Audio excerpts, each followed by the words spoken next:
जिस व्यक्ति की बीमारी खत्म ही नहीं हो रही, कभी पाँव में दर्द आ गया, कभी कमर में दर्द आ गया, कभी पीठ में दर्द आ गया, कभी सिर में दर्द आ गया, कभी आंखों में तकलीफ हो गई, कभी दमा चलने लगा, सांस चलने लगी, कभी डॉक्टर को दिखाया तो थायराइड हो गया, कभी मालूम पड़ा कि मेरा कोई ब्लड कम हो गया, कोई प्लेटलेट कम हो गई, कोई कुछ हो गया, कोई कुछ हो गया।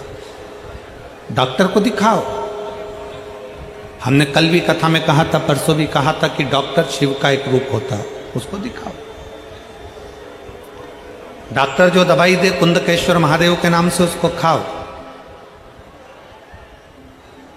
पर कभी अगर मौका लग जाए, तुमको ऐसा लगे कि ये शरीर का रोग तो समाप्त तो हो ही नहीं रहा, एक ना एक रोग चल ही रहा, ये रोग समाप्त होने का नाम ही नहीं ले रहा, समाप्त ही नहीं हो रहा, ये तो समाप्ति की ओर जा ही नहीं रहा। फिर पिपलेश्वर महादेव का नाम लेकर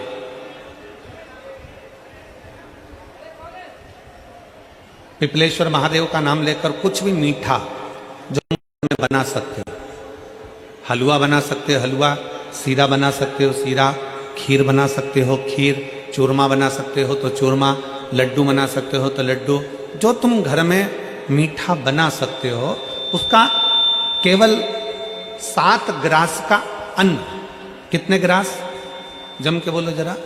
7 ग्रास। 7 ग्रास मतलब 7 कोर, 7 ग्रास का अन्न एक पात्र में ले लो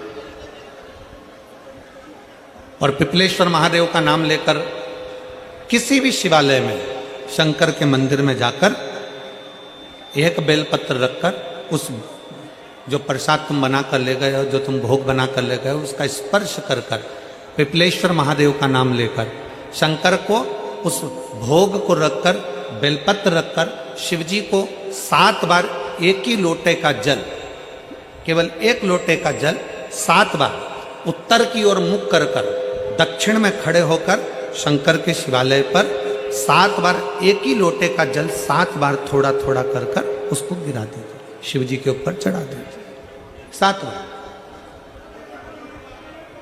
बाद में जो प्रसाद पर आपने बेलपत्र रखी है उसी बेलपत्री को उठाकर शंकर के शिवलिंग पर चढ़ा दीजिए।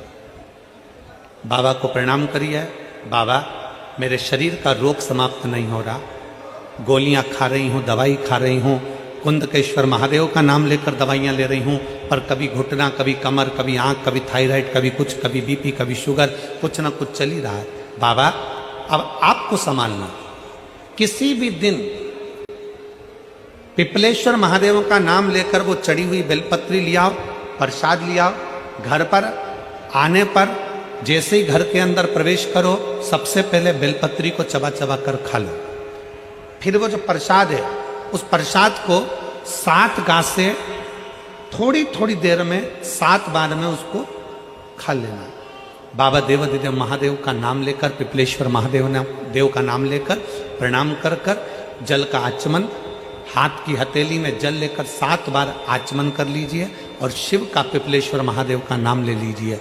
धीरे धीरे 15 दिन लगेंगे और 15 दिन में बीमारियां अपने आप कम होना प्रारंभ हो जाएगी और बाबा आपका हाथ पकड़कर आगे बढ़ाएंगे। शिव तत्व की प्राप्ति 5 दिन की फरीदाबाद में शिव महापुराण की कथा हरियाणा की इस पवित्र भूमि पर 5 दिन की चल रही है। आज कथा का 4th दिवस है। कथा के माध्यम से आज कथा की शिवरात्रि है। आज कथा की शिवरात्रि, कल कथा सुबह 8 बजे से 11 बजे तक हो जाएगी इस पंडाल में, टीवी पर 2 बजे से 5 बजे तक आ जाएगी। कल कथा टीवी पर 2 से 5 आएगी।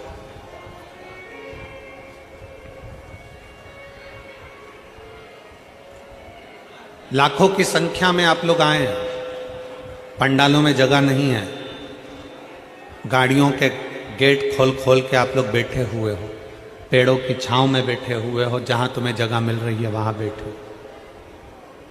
व्यर्थ की बातों में समय ना गवाते हुए जो 2-2.5 घंटे हमें कथा के मिले हैं, आज 4th दिवस की कथा को इतने दिल से सुन लो कि तुम अगली बार जब कथा में आओ तो तुम्हारा भी एक पत्र व्यासपीठ पर रखा हुआ मिले कि बाबा ने मेरे ऊपर कृपा कर।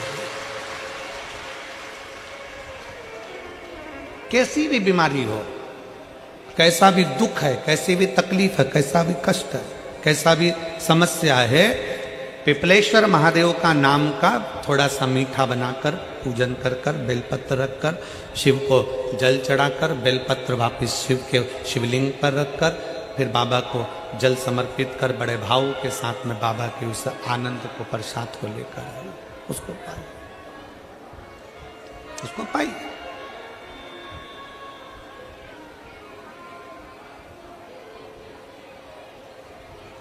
पर भाव के साथ